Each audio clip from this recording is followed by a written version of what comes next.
सभी को। मैं हूं Krishnika, Nidhi Kansal, anchor digital living. Digital living यानी कि एक ऐसी लिविंग, ऐसा लाइफस्टाइल जो हमारी लाइफ में रिजेक्शंस ना दे, हमें आगे चलकर लाइफ में ऐसा ना लगे कि we couldn't enjoy our life. अगर आपको ऐसा लगता है कि ह्यूमन बर्थ एंजॉयमेंट के लिए है, आनंद के लिए है, और आप ऐश टू ऐश को समझना चाहते हैं, यानी कि राख से सृजन तक का महत्व अगर आप समझना चाहते हैं, एंशिएंट टेक्नोलॉजीज और लेटेस्ट टेक्नोलॉजीज की रेलेवेंस आप समझना चाहते हैं, तो आपको जानना होगा ये सब प्रोफेसर अश्विनी जी अग्रवाल से। एम्बेडेड टेक्नोलॉजी के एक्सपर्ट तो हैं ही, इसके साथ ही उन्होंने ऐसी बहुत सी टेक्नोलॉजीज बनाई हैं जिसके थ्रू आप लाइफ को मैक्सिमम एंजॉय कर सकते हैं। अश्विनी जी, आपका बहुत बहुत प्रणाम है। आपका स्वागत करती हूँ मैं आज हमारे इस शो में, जिसमें हम बात कर रहे हैं टेक्नोलॉजीज की, लेटेस्ट टेक्नोलॉजीज और एंशिएंट टेक्नोलॉजीज, राख से सृजन तक। क्या आप इन टेक्नोलॉजीज के बारे में हमारी सोसाइटी को कुछ बता सकते हैं कि कहाँ से आपने ये कंसेप्चुअलाइज किया और आज इसकी क्या रेलेवेंस, इसका क्या महत्व आप ग्लोबल पॉपुलेशन के लिए देखते हैं? जी, ये बहुत इंटरेस्टिंग शुरू किया गया है। एक्चुअली शुरू क्या किया गया है, ये हो गया शुरू अपने आप ही कि ancient goes digital. The key factor is that digital is the latest and ancient is the oldest. But the problem in current environment is that people are confused about ancient. कि ancient कहते किसको है? क्या आज से जो पहले का है, यानी आज मान लो 8 तारीख है, 7, today is 8th, 7th, so 7th of सितंबर से पहले का जो सारा पीरियड है, वो क्या उसको हम एंशिएंट कह सकते हैं? तो वो मेरे ख्याल से ये बहुत ही एक कंफ्यूजिव स्टेट हो गई है कि हम लोग एंशिएंट का मतलब नहीं समझ पा रहे। तो एंशिएंट का मतलब है जो लाखों साल पहले था। अगर हम ये समझ लें, एटलीस्ट एंशिएंट जो है कम से कम 2.5 लाख साल से पहले का होगा।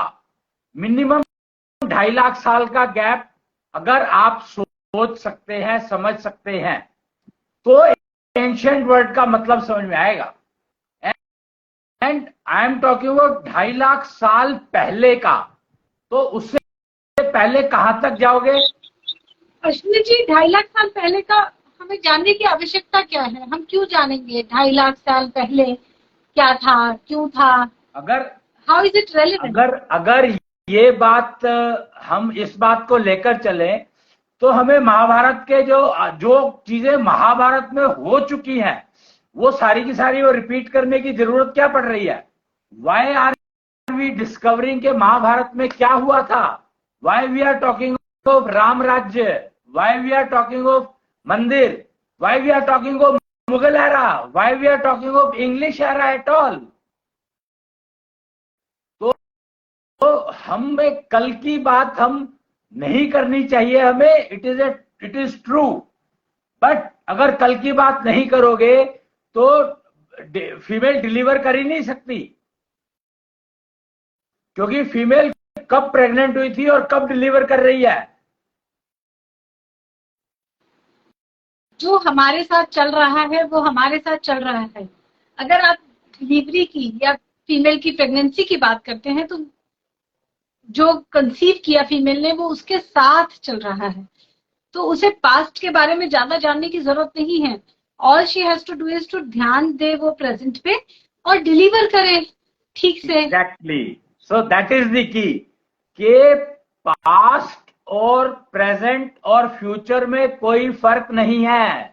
That is I am trying to say कि एंशिएंट टाइम में भी डिलीवरी 9 महीने में ही होती थी और आज भी डिलीवरी 9 महीने में ही होती है। तो तुमने क्या पाया, क्या खाया, क्या अचीव किया? तो फिर ये क्यों कहते हो कि लेटेस्ट टेक्नोलॉजी है? आज हम लेटेस्ट टेक्नोलॉजी की बात करेंगे. We didn't get anything when we started talking of latest technology. Asian technologies में पहले भी 9 मंथ्स में ही प्रेगनेंसी होती थी, अभी भी 9 मंथ्स की प्रेगनेंसी होती है, लेकिन अब प्रेगनेंसी के समय में, डिलीवरी के टाइम हमारे पास असिस्टेंस होती है, हमारे पास मेडिकल हेल्प अवेलेबल होती है, तो मोर्टेलिटी रेट यानी कि मृत्यु दर बहुत कम हो चुका है. बीमार बच्चे पैदा होना, लाइक अपंग बच्चे पैदा होना, ये बहुत कम हो चुका है. तो this is what is unfortunate. This is what is unfortunate कि पहले का हमने स्टडी करने की कोशिश ही नहीं करी, क्योंकि पहले अपंग होता ही नहीं था कोई. पहले कोई डेथ डिलीवरीज होती नहीं थी बिल्कुल भी. यही फर्क है. अच्छा, अगर हम अष्टावक्र का एग्जांपल लें तो अष्टावक्र वाज बोर्न अपंग. अपंग कहीं वो एंशिएंट नहीं है. That is what I am trying to say. वो एंशिएंट नहीं है. That we are talking only 4-5,000 years back. I am talking ancient means before 2.5 lakh years.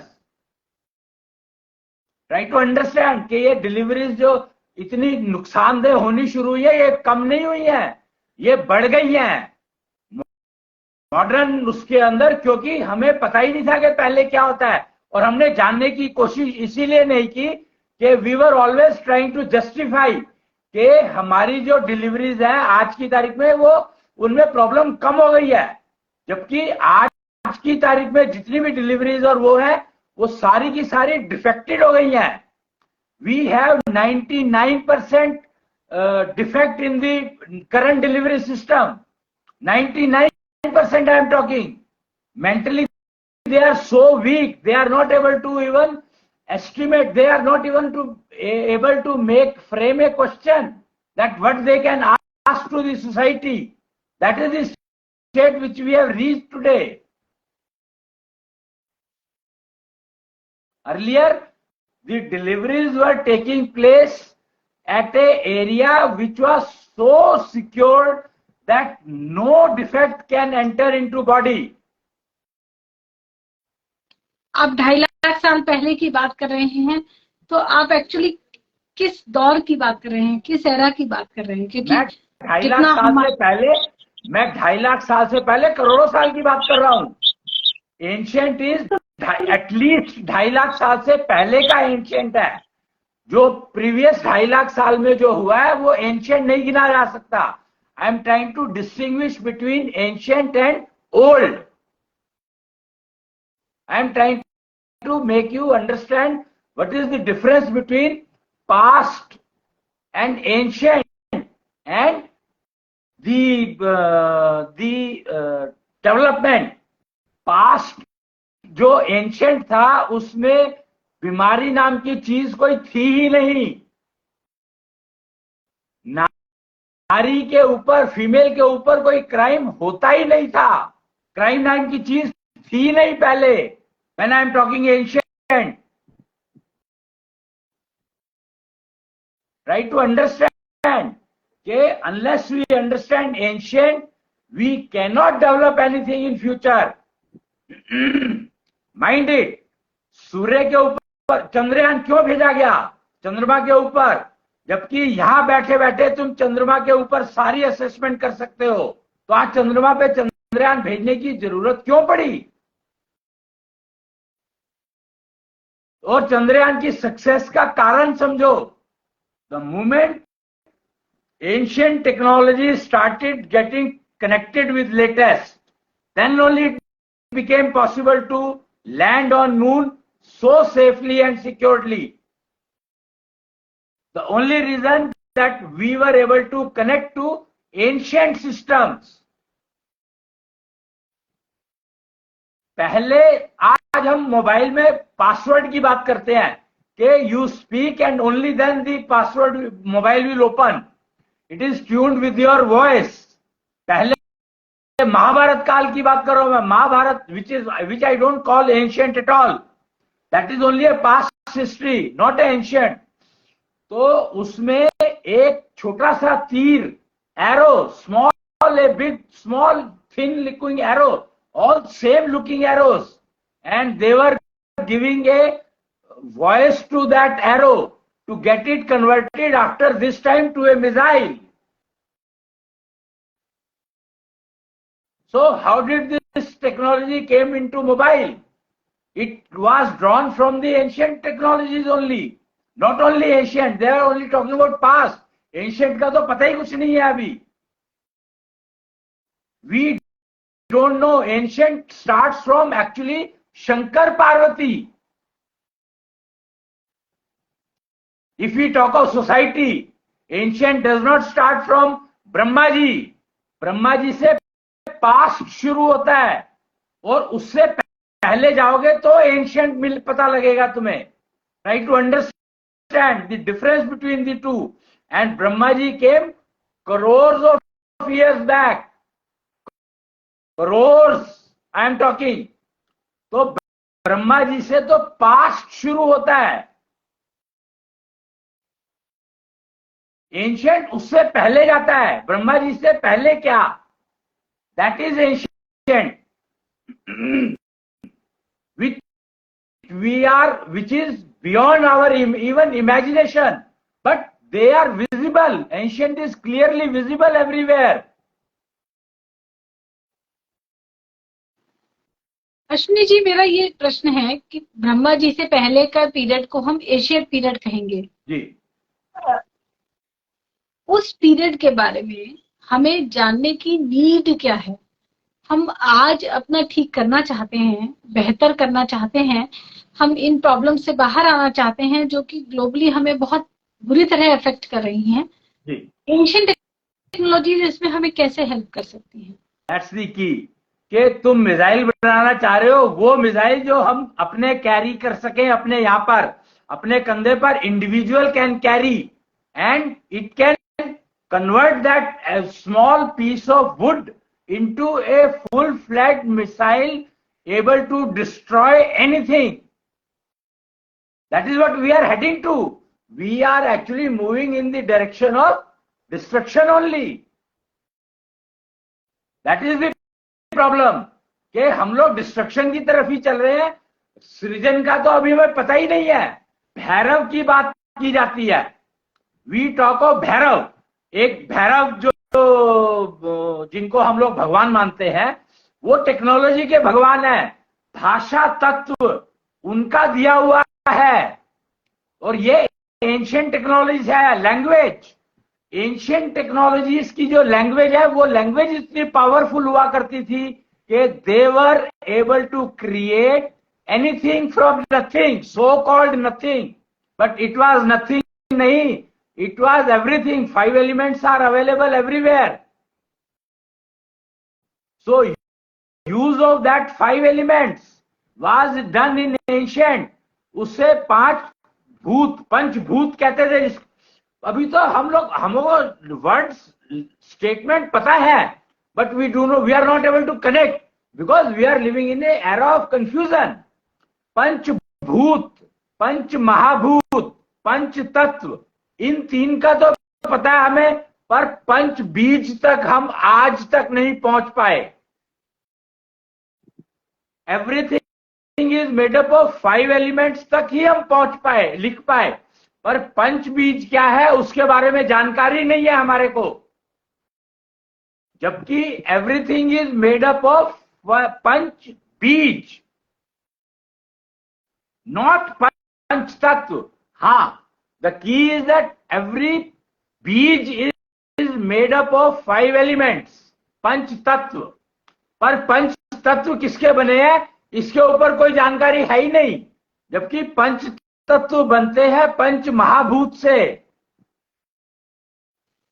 हमने ये माना, पूरी दुनिया ये मानती है कि 5 तत्वों से ही सब कुछ बना है. तो वो आधी अधूरी जानकारी है.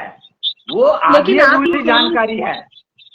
आप ये कह रहे हैं कि 5 बीजों से 5 तत्व बने हैं. नहीं, 5 तत्वों से 5 बीज बने हैं. हर बीज 5 तत्वों से बना है. 5 तत्वों से 5 बीज बने हैं. हर बीज नहीं 5 सुनो, लिसन, ट्राई टू अंडरस्टैंड. 5 तत्वों से 5 प्रकार के बीज बने हैं. यानी हर बीज 5 तत्वों से बना है.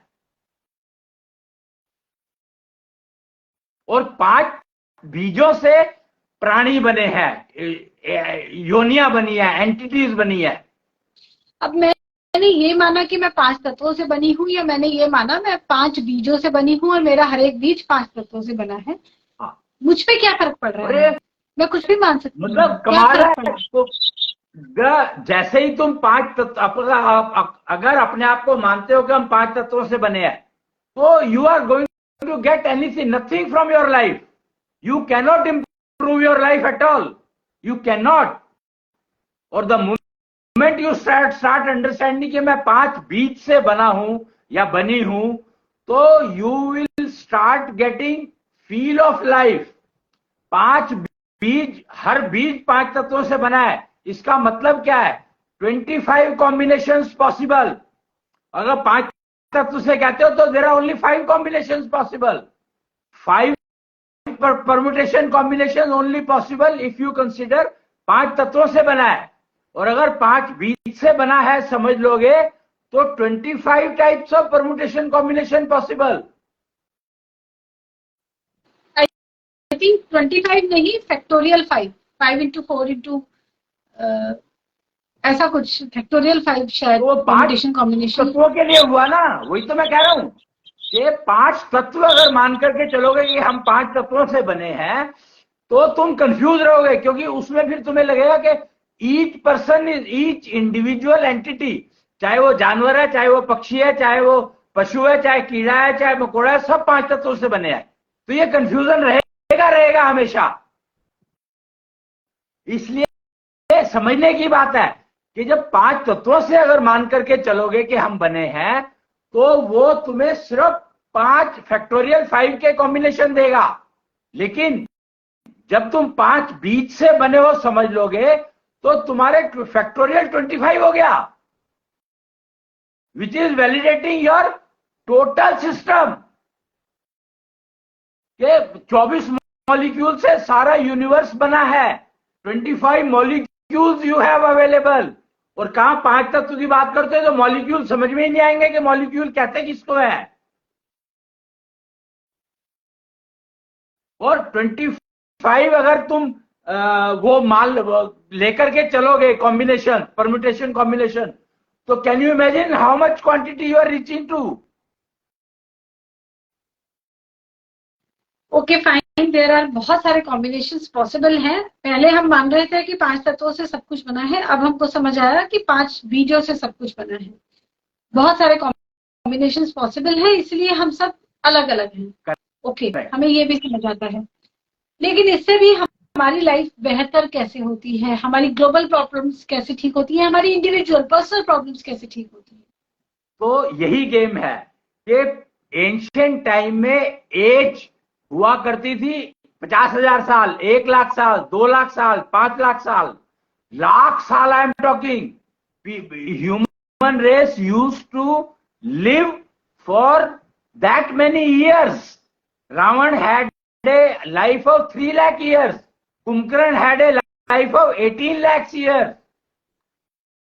You cannot even imagine if you keep working on 5 तत्व तक भी नहीं पहुंचे अभी तो हम लोग।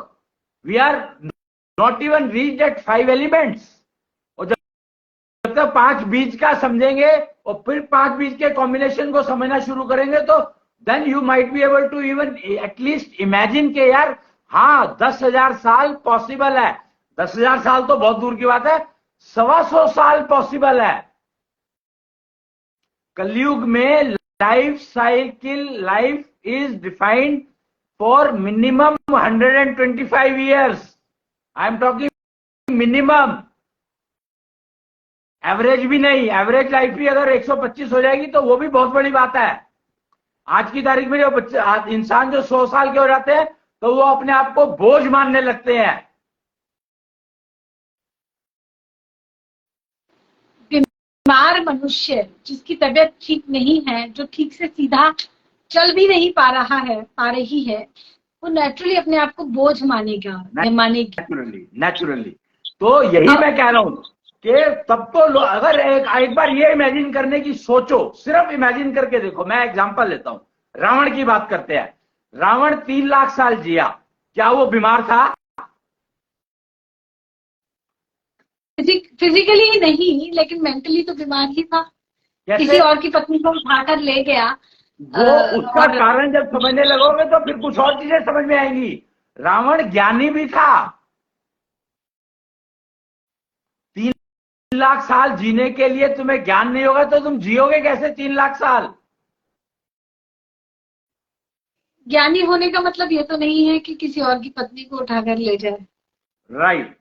तो उसने, रावण ने ज्ञान को खरीदा था, इसलिए उसकी योग्यता उतनी थी नहीं कि वो समझ पाता कि नारी को उठाने, नारी की जो कैपेबिलिटीज है, एक्चुअली रावण को कितना पता था मुझे मालूम नहीं है, बट रावण, नारी की जो कैपेबिलिटीज का यूटिलाइजेशन करने के लिए स्किल चाहिए।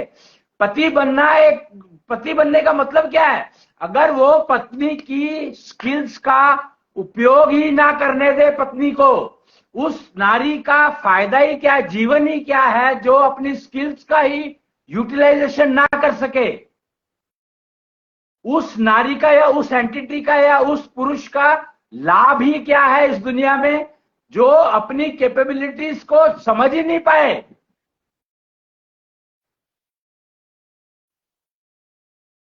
तो ऐसे जीने, तभी कलयुग में ये जो आज का जो माहौल चल रहा है वो यही चल रहा है कि teenagers have started committing suicide.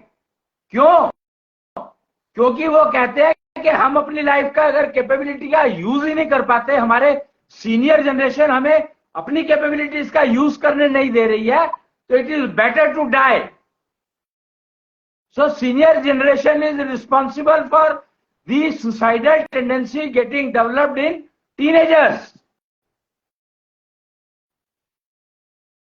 मां, खासकर mothers, because mothers are the guru of teenager children. और बेटी को हैंडल अगर मां नहीं कर सकती तो दुनिया में कोई हैंडल नहीं कर सकता। तो ये अगर बेटी सुसाइड करती है या गलत रास्ते पर चलती है या उसके अगेंस्ट में क्राइम होता है, हु इज रिस्पॉन्सिबल? अब बेटियां हैं, माँ ने बेटी को ठीक से पाला और ब्याह कर दिया, उसका विवाह कर दिया। अब वहां घर में क्लेश है या उसका मैरिज में सेटलमेंट नहीं हुआ और तो बेटी ने यही मान लिया हम लोगों, प्रॉब्लम यही है कि हमने ये मान लिया कि हमने ठीक से पाला। ठीक से पालने का मतलब तक पता नहीं है कि ठीक से पालने का, उनको कॉल ऑफ नेचर के बारे में बताया ही नहीं कुछ भी। ठीक से पालने में एटलीस्ट कॉल ऑफ नेचर तो बताते कि कॉल ऑफ नेचर आएंगी, इतना तक भी इंफॉर्मेशन नहीं है आज की फीमेल को। तो जो call of nature her female को आएगी, उसके बारे में मां बेटी को नहीं बता रही है। इससे ज्यादा बड़ा पाप क्या हो सकता है? उसके लिए प्रिपरेशन कौन करवाएगा उसको? कॉल ऑफ नेचर हैंडल करने के लिए, एड्रेस करने के लिए। She will keep suffering. और कहते हैं कि हमने ठीक से पाला। जो सबसे बड़ा कंसेप्ट हमारी सोसाइटी में है वो ये कि जब आएगा जो आएगा वो देखा जाएगा। इसका मतलब तो ये नहीं है कि माने अगेन ये कॉन्सेप्ट इसीलिए आया, हमने एंशिएंट को समझने की कोशिश नहीं की, इसीलिए आया ये कॉन्सेप्ट कि हम लोग एक्सपेरिमेंटिंग में चले गए। कल क्या हुआ था उसका रिजल्ट ये आया था, आज मैं ये करके देखूं, मुझे पता ही नहीं है, जबकि call of nature is assured and it is there since ancient system. हमें आज कॉल ऑफ नेचर के बारे में ज्ञान क्यों नहीं है? क्योंकि हमने समझने की कोशिश ही नहीं की कि भैया ये कॉल ऑफ नेचर तो शुरू से है, तो उसको हैंडल करना क्यों नहीं सीखा हमने? क्यों समझने की कोशिश नहीं करी कि सारी कॉल ऑफ नेचर तो तब से आ रही होंगी जब से नारी का निर्माण हुआ है, नारी एग्जिस्टेंस में आई है, तो क्यों हैंडल करना नहीं सीखा उसको?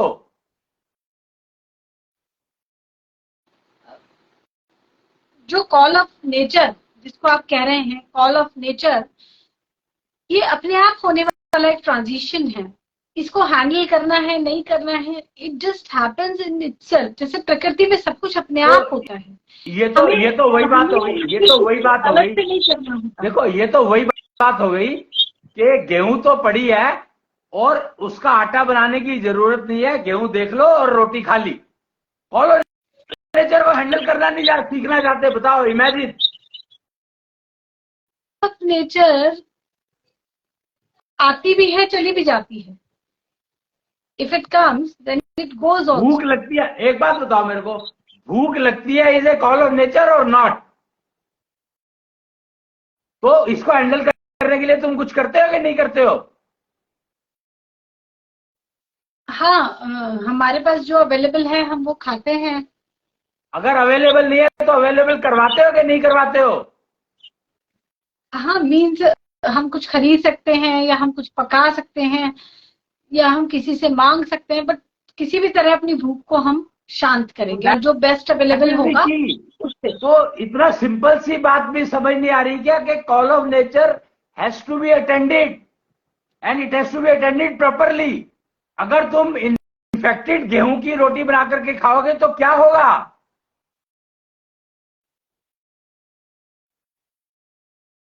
Call of nature is the key which you have to learn. Every person has to learn, and that is the only education required. तो इसका मतलब आप ये कह रहे हैं कि मुझे ये सोचना चाहिए कि मुझे कल भूख लगेगी, इसलिए आज मैं गेहूं कहीं से नॉन इन्फेक्टेड गेहूं खरीद के लाऊं और उसका आटा बना लूं, कि कल जब भूख लगेगी तो मैं रोटी बना के खा पाऊं। मीन्स आई हैव टू भूख का क्या? कल की बात तो बहुत दूर की है, आज की भूख का क्या करोगे? बात तो आज से स्टार्ट हो रही है, आज की भूख का क्या करोगे? तो इसमें एंशियंट टेक्नोलॉजीज की आप बात क्यों कर रहे हैं? ये तो I mean it's just there. इसमें एंशियंट टेक्नोलॉजीज के बारे में जानने की क्या जरूरत है? हाँ, तो एंशियंट टेक्नोलॉजीज में लोग बीमार नहीं होते थे, 1-1 लाख 2-2 लाख 5-5 लाख की उम्र कैसे पाते थे? इसका मतलब दे हैड एन आइडिया, उन्हें पता था कि अपनी कॉल ऑफ नेचर को कैसे हैंडल करना है। Yes, that is the key, कि उनको जब से वो एग्जिस्टेंस में आए हैं उनको अपनी कॉल ऑफ नेचर हैंडल करना आता था अच्छे से। अच्छे से मतलब अच्छे से। And that was the reason that they were able to live disease free, confusion free, trouble free life all along without any barrier. They all had इच्छा मृत्यु का वरदान।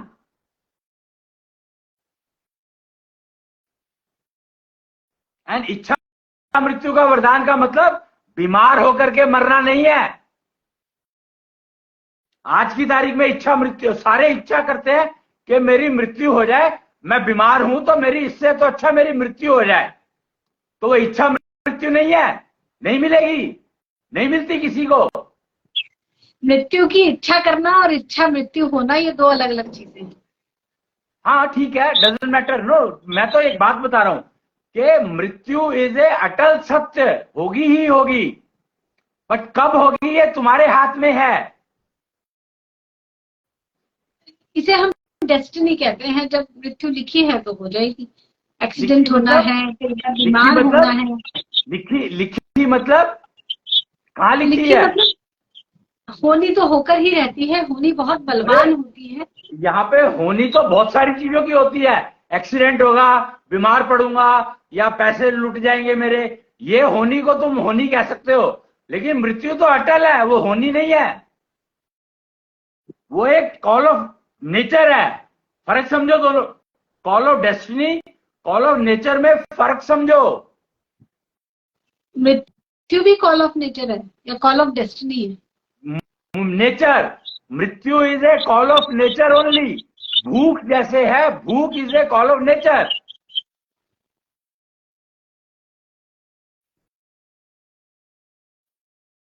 कॉल ऑफ डेस्टिनी क्या है? कि मेरा अप्रोक्सीमेटली किस एज में, किस टाइम पे एक्सीडेंट होने के चांसेस हैं, मेरा कब खराब टाइम आएगा, या मेरे पास पैसा रुकेगा कि नहीं रुकेगा, मेरा कैरियर चलेगा कि नहीं चलेगा, मुझे क्या एजुकेशन सूट करती लेनी चाहिए, क्या कैरियर बनाऊं मैं जो मेरे को लाइफ लॉन्ग रोटी मिलती रहे, और मेरे को कितनी रोटी मिल सकते, कब तक मैं भूखा रह सकता हूं, रहना पड़ेगा मेरे को, या मेरे को रोटी मिलती रहेगी, या मेरी हेल्थ में बीमारियां आती रहेंगी। ये सब कॉल ऑफ डेस्टिनी में आती हैं.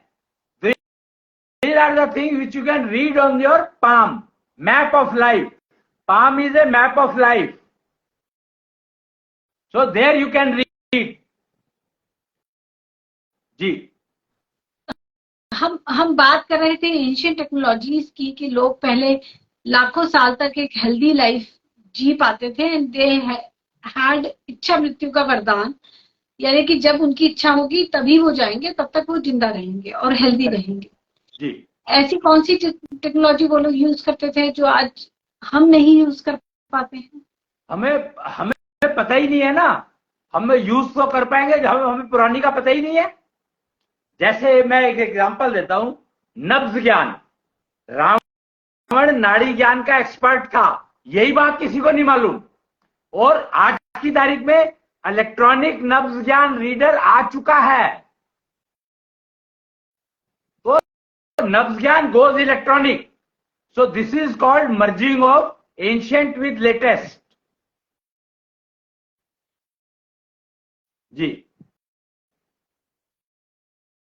मीन्स जैसे नाड़ी ज्ञान हो गया, ये रावण के पास नाड़ी ज्ञान था, आज हमारे पास इलेक्ट्रॉनिक्स है. ऐसे तो एस्ट्रोलॉजी भी हुआ. पहले ग्रहों को, नक्षत्रों को मैनुअली शायद पढ़ते थे, समझते थे. आज हमारे पास कुछ एप्स हैं जिनके थ्रू हम ये सारे काम कर पाते हैं. नहीं, अभी जो पहले ये astrology is A intermediate, it is a past, not ancient. Ancient was astrology, यानी 5 एलिमेंट्स और 5 सीड्स पर काम होता था, जो कि अब एस्ट्रोलॉजी के नाम पर हो रहा है.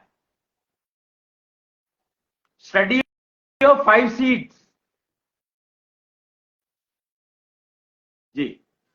तो अश्विनी जी, एंशिएंट टेक्नोलॉजीज को अगर हम समझना चाहते हैं तो हमारे पास सोर्स क्या है, क्या तरीका है ये सीखने का, समझने का कि वो 1 लाख साल. I tell you, you don't need to go to ancient now. All are available in latest. Means आप जो भी टेक्नोलॉजीज के बारे में बात कर रहे हैं वो सभी एंशिएंट टेक्नोलॉजीज हैं, लेटेस्ट बाइंडिंग में, लेटेस्ट पैकेजिंग में. लेटेस्ट टेक्नोलॉजीज आ चुकी हैं, विच आर एक्चुअली इंक्लूडिंग, हाँ, एंशिएंट जो टेक्नोलॉजीज थी उनको लेटेस्ट टेक्नोलॉजीज में रीपैकेज कर दिया गया है, ये कह सकते हो. जी.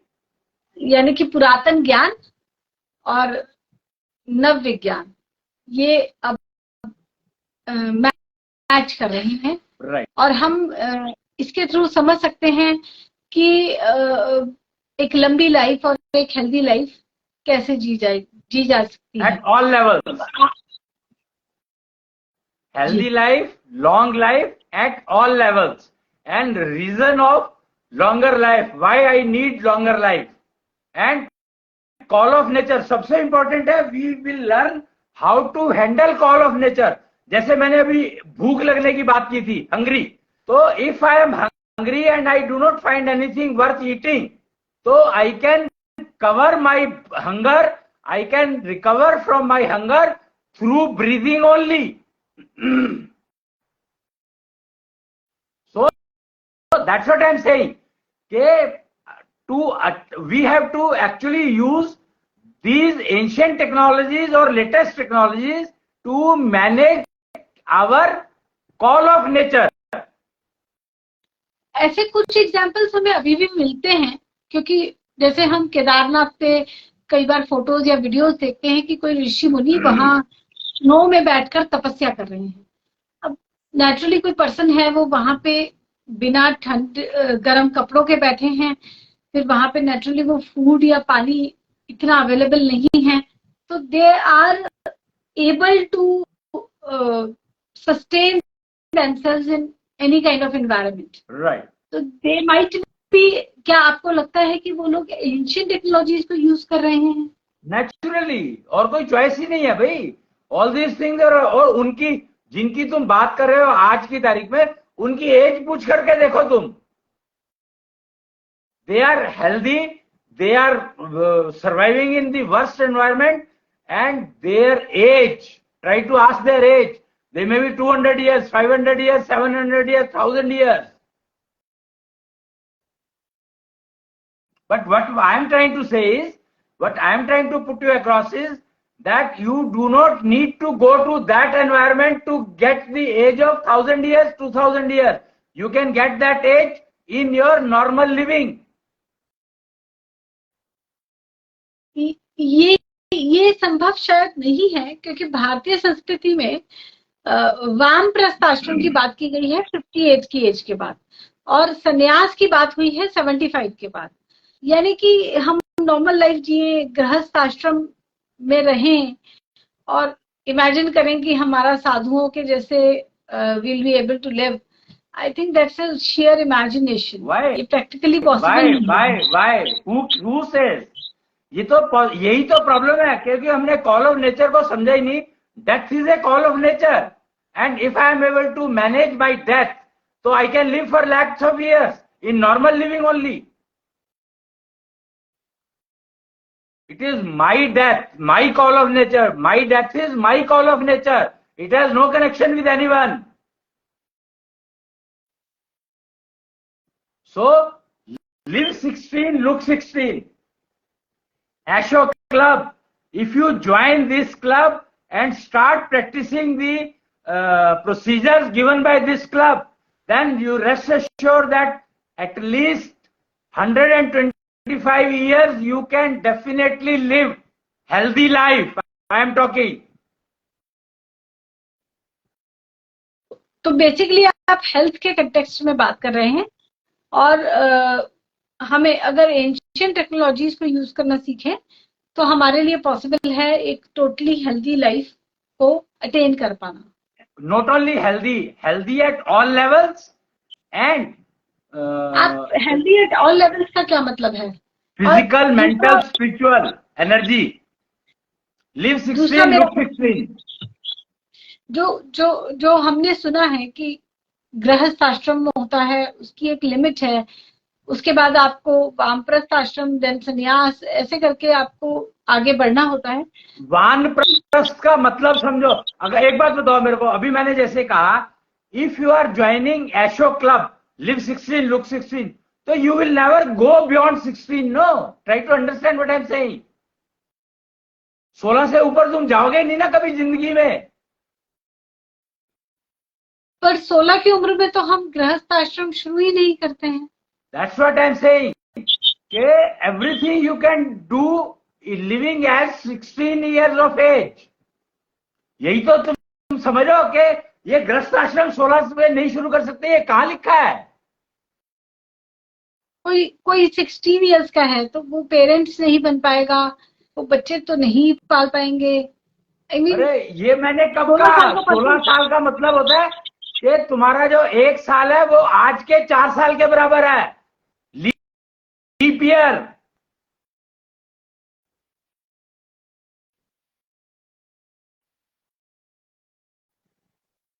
You understand what I am saying?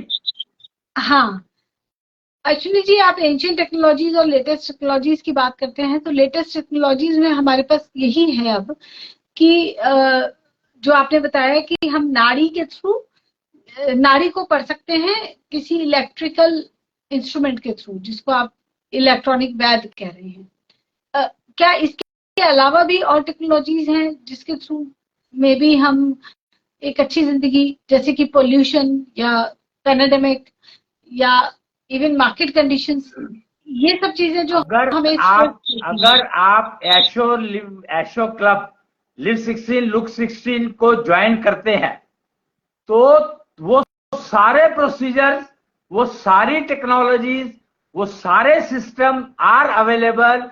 You can avail them to live 16 look 16 and enjoy your total life wholesomely, holistically, till the age you want to live on.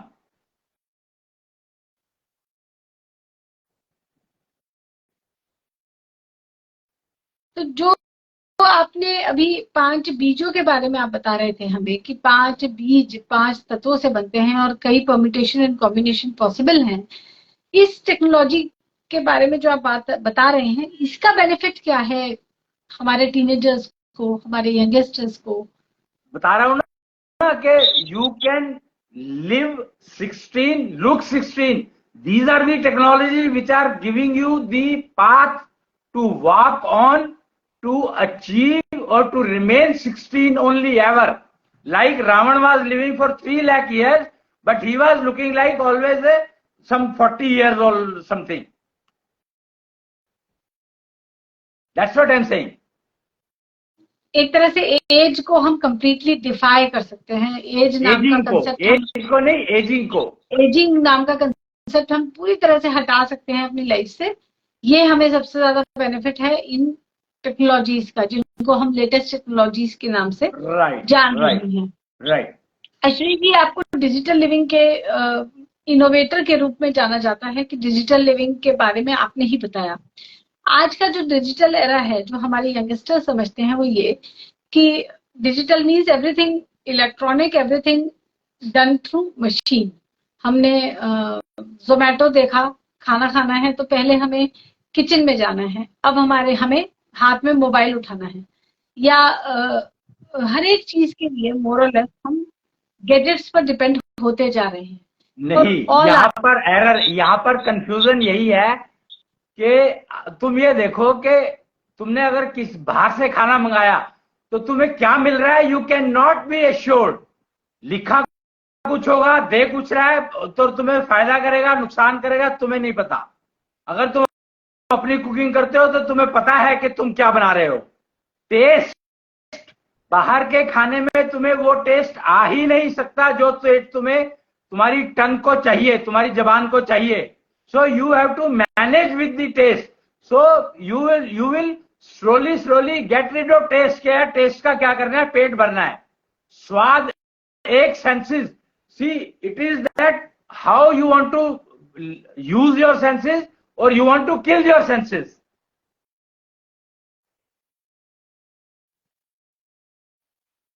क्या ये जो स्वाद की सेंस के बारे में आपने बात की, क्या ये भी हमें 1 लाख साल तक जीने में हेल्प करती है? करेगा ही. तुम अगर तुम कोई नेगेटिव फूड खा रहे हो तो वो तुम्हें कैसे जिंदगी दे सकता है? तुम्हारा पेट ही खराब रहेगा तो तुम बीमार रहोगे, तो तुम्हारी प्रॉब्लम तुम जिंदगी में करोगे क्या? लाइफ, तुम longer life, you will not need it, you will not require it. You will say कि मुझे तो छोटी जिंदगी ठीक है क्योंकि मैं तो बीमार रहता हूं. बहुत सारे स्पिरिचुअल गुरुज हैं जो ये कहते हैं कि स्वाद के लिए नहीं, जीने के लिए खाओ, खाने के लिए मत जियो. You are not an animal. आप अपने आप को सरवाइव करने के लिए खाइए, ना कि स्वाद में आप फंस कर रह जाएं. तो एनिमल में और इंसान में फर्क क्या रह गया? अगर तुम स्वाद के लिए, एनिमल स्वाद नहीं चख सकता और हम स्वाद चख सकते हैं, तो हमें स्वाद की सेंस दी क्यों गई है ह्यूमन बीइंग को? So you are making the human being animal if they are suggesting this. Try to understand कि हमें 5 सेंसेस, फीमेल को 6 सेंसेस दी किस लिए गई है? हाँ, एक अब ऐसे भी लोग हैं जो बहुत ज्यादा शायद डाइट को लेकर केयरफुल नहीं रहते हैं, तो they get affected through many diseases, जैसे डायबिटीज है या जो लाइफस्टाइल से रिलेटेड हमारे बीमारियां हैं, उनको बहुत हद तक डॉक्टर्स डाइट से जोड़कर देखते हैं. तो अगेन, मुझे मीठा खाना बहुत अच्छा लगता है and I keep on having a lot of sweet, तो probably I will become a sugar patient. तो यहाँ पे हम शुगर पेशेंट अगर हो तब मीठा नहीं खाना है. अगर तुम मीठा खाते हो उससे शुगर पेशेंट नहीं बनोगे, ये पक्का है. और पहले लोग कितना मीठा खाया करते थे, कहां बीमार होते थे? वो बीमार होते ही नहीं थे कभी. यू मीन टू से कि अगर हम टेस्ट की सेंस का ध्यान रखेंगे तो हमारी हेल्थ बेटर होगी, ना कि वर्स. नेचुरली हम हमारी आदत ये पड़ गई है because of the I don't know what, के we start playing blame game, कि ये हुआ मेरे साथ तो उसकी वजह से हुआ, जबकि कर्मफल अपने अपने हैं. तो हमें कोई भी नुकसान हमें कोई वो तो कर सकता है कि इंड्यूस तो कर सकता है कि हम गलत काम करें, पर हम गलत काम करेंगे तो हमें गलत रिजल्ट मिलेंगे। करना हमें पड़ेगा। कर्मफल इज ए पर्सनल मैटर। अब कोरोना हुआ, मेरे पड़ोसी को कोरोना हुआ था, मेरे पड़ोसी मुझसे बात करने के लिए आए थोड़ी देर के लिए, और मुझे भी नेक्स्ट डे फील हुआ कि मुझे भी कोरोना हो गया है। पड़ोसी की वजह से ही तो कोरोना हुआ। तो तुम्हें अगर पता था उसको कोरोना हुआ है तो तुमने बात करी क्यों? तब हमें नहीं पता था, हमें लेटर ऑन हमें ये न्यूज मिली कि अच्छा उनको भी हुआ है, एंड वी रियलाइज कि हमें so let us take this example only कि अगर पड़ोस में कोरोना किसी को हुआ है, तुम्हें पता है गवर्नमेंट ने एक स्कीम चलाई थी कि जिस घर में कोरोना है वहां पर एक बोर्ड लिख के लगा दिया जाता था। तो वो स्कीम क्यों बंद करवाई? वो स्कीम इसीलिए बंद करवाई लोगों ने कि कोरोना स्प्रेड ना होना चाहिए। There are some people with interest, their vested interest was कि corona should spread.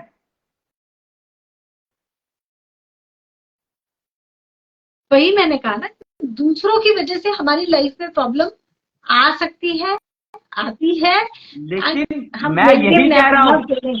Again I am saying you कि अगर तुम्हें अगर तुम्हें पता है कि कर्मफल प्योरली मेरी रिस्पॉन्सिबिलिटी है, तो तुम्हें दूसरे की दी हुई कोई भी सलाह यूज नहीं करोगे तुम ब्लाइंडली, जो कि अब करते हो। वही again as I said, actually the missing information is call of nature. How to handle missing education is how to handle call of nature. अगर कॉल ऑफ नेचर को समझ करके हैंडल करना सीख लोगे, जो कि एशो क्लब में प्राइम एजुकेशन यही है कि how to handle your call of nature, और टीनेजर्स इसके मेंबर बन सकते हैं। बट उसके साथ में मदर को जरूर बनना पड़ेगा। यानी कि जो एडल्ट नहीं है बच्चा, वो अगर ज्वाइन करना चाहे तो उसकी मदर के साथ ही वो ज्वाइन कर सकता है। Mother only, not father.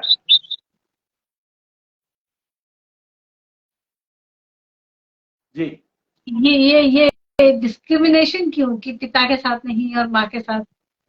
अरे माँ को पहला गुरु कहा जाता है भाई, इसमें मैं क्या कर सकता हूँ? पेरेंट, बाप तो बच्चे को रखता है कब है? माँ ही तो अपने घर में रखती है बच्चे को। माँ पहली गुरु है, आखिरी गुरु तो नहीं है। तो मैं तो टीनेजर की बात कर रहा हूँ ना।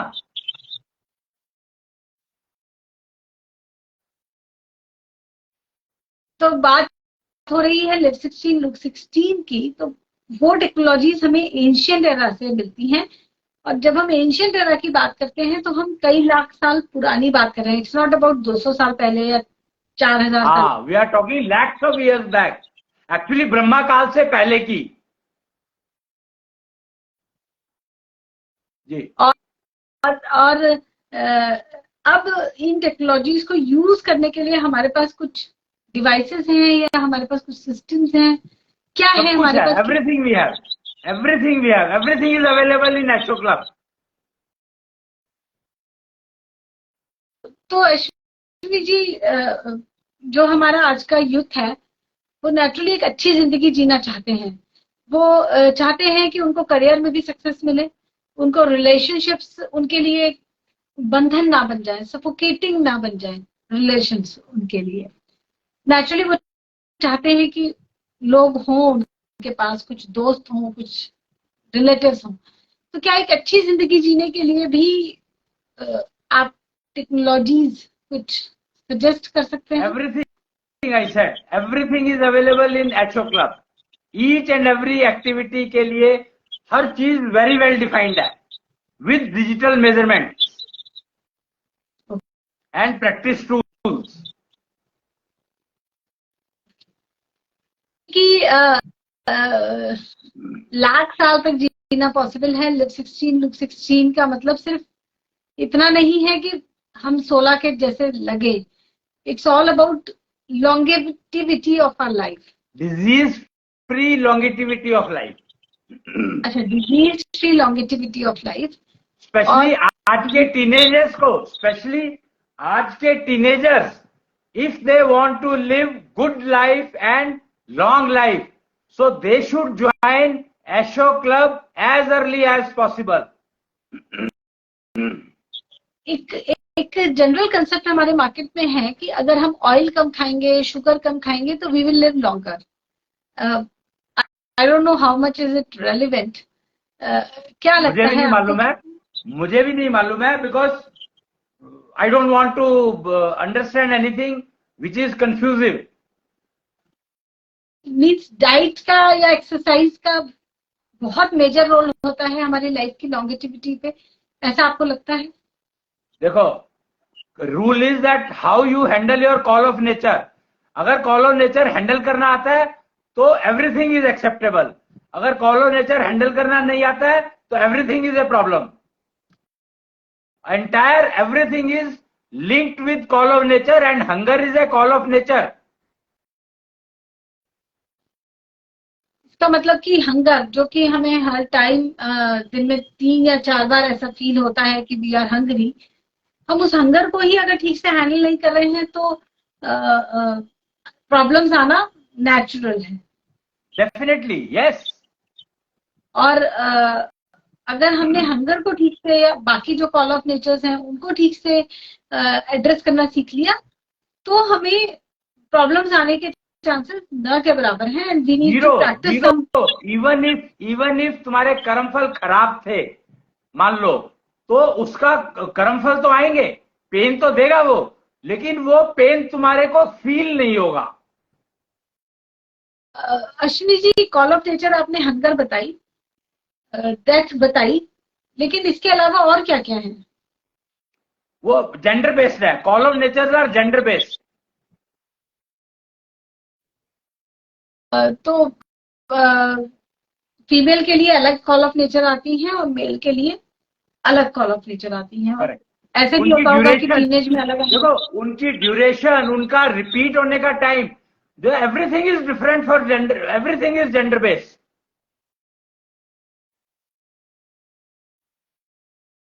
जी हाँ, कॉल ऑफ नेचर रिपीट भी तो होगी. जैसे हंगर, ये एक साइकिल में चलता है कि आफ्टर 4 आवर्स 5 आवर्स हमको फिर से हंग्री फील होने लगता है. जेंडर बेस्ड है, ये नहीं है कि यूनिवर्सल है. ये this is also gender based. जी. और हम इन कॉल ऑफ नेचर को भी यूनिवर्सल जैसा बना लेते हैं. जैसे डॉक्टर्स कहते हैं बच्चे को 3 घंटे बाद पानी देना है या दूध देना है. That is the problem. तो बीमार पड़ते हैं. That is the problem. Call of nature is something which really needs a lot of discussion, I believe, क्योंकि ये एक ऐसी चीज है जिसको हमने पूरी तरह से छोड़ दिया है. कॉल ऑफ नेचर, हम इसके बारे में पता ही नहीं है. मतलब हमें call of hunger is a call of nature, इस बात को पता ही नहीं है किसी को भी. And call of nature has to be attended first. चाहे कुछ भी हो, call of nature has to be given priority, highest priority.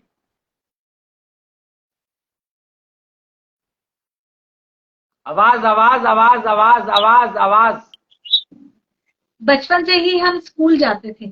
अब लंच ब्रेक होगा 11 बजे, हमको भूख लगी है मे बी 10 o'clock, या तो हमें टिफिन खाने का कोई प्रोविजन नहीं है कि आपको भूख लगी है तो आप अपना खाना खा सकते हैं, जो वो हम खुद ही अपने घर से लेकर जा रहे हैं. तो बीमारी पाल ली. हाँ, तो तुमने बीमारी पाल ली. अगर कॉल ऑफ नेचर को हैंडल नहीं किया टाइम से, you have to give highest priority to call of nature. Any kind of call of nature has to be given highest priority.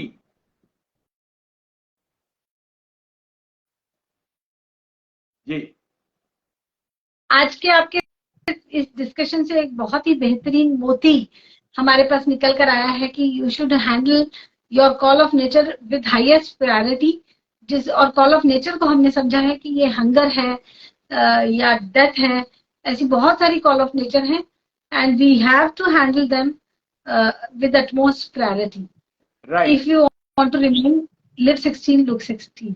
तो अश्विनी जी, मुझे लगता है कि आज हमें यहीं पे एंड करना चाहिए। समय तकरीबन हो चला है, 55 मिनट्स हो गए डिस्कशन को। आपसे बातचीत कॉल ऑफ नेचर के बारे में जरूर हम आगे के एपिसोड्स में करेंगे। 16 लुक 16 एशो क्लब यूं ही कंटिन्यू रहेगा। टाइम साइंटिस्ट अश्विनी जी से बातचीत हम करते रहेंगे। प्रणाम है आपको। जय कृष्ण। जय जय कृष्ण। अश्विनी जी से हम समझ रहे थे कॉल ऑफ नेचर के बारे में, क्योंकि लिव 16 लुक 16, आप एंशियंट टेक्नोलॉजीज को समझे तो लिव 16 लुक 16 तो हुआ करता था। भारतीय संस्कृति में हमें इसके बहुत से उदाहरण मिलेंगे कि लाख साल तक लोग जिए, ऋषि मुनि, इस तरह के हमें एग्जाम्पल्स मिलते हैं। लेकिन वो ये कैसे कर पाते थे, ये एग्जाम्पल हमें अब तक नहीं मिलता था। जो अश्विनी जी ने बताया कि हम अपनी कॉल ऑफ नेचर को अगर ठीक से हैंडल नहीं करते हैं तो नेचुरली हम बीमार रहेंगे। कॉल ऑफ नेचर में बहुत कुछ आता है, जिसमें हंगर, हमारी भूख भी एक चीज है। हम नॉर्मली किसी टाइम से कनेक्ट करके भूख को देखते हैं कि 1 बजा है तो खाना खा लेना चाहिए, या अभी तो 10 बजे हैं तो अभी हम नहीं खा सकते हैं, या हमने नहाया नहीं है तो हम नहीं खाएंगे। इस तरह की चीजें अगर हम अपनी लाइफ में कर लें तो नेचुरल सी बात है कि बीमार रहना तय है।